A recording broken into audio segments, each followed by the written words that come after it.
Madilim na kalsada, gabi. Isang motorsiklo ang humaharurot sa ulan. Sakay si Migs, may sugat sa braso. Flashback ng putok ng baril at sigawan. Voice over. Hindi lahat ng laban nakikita sa liwanag. Lihim na tagpuan. Bodega.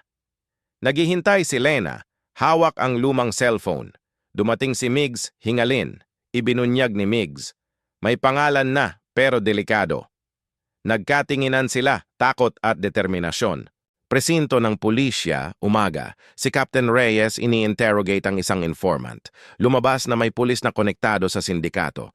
Close-up sa mukha ni Reyes, galit pero pinipigil. Bahay ni Lena alone, binubuksan ang lumang notebook ng ama.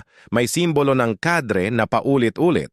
Flashback, ama niyang sinasabi, kapag nalaman mo ang totoo, baka mawala ka. Eskinita, hapon.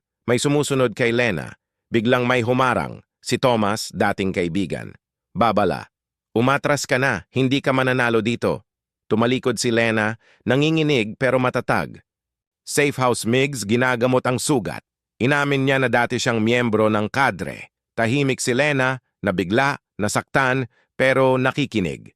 City Hall, gabi, isang lihim na meeting ng mga makapangyarihan. Binanggit ang pangalang Project Cadre. Isang anino ang nagsabi, simulan na ang paglilinis. Cliffhanger Lena nakatanggap ng text, alam namin kung nasaan ka. Sabay putok ng baril sa labas, fade to black.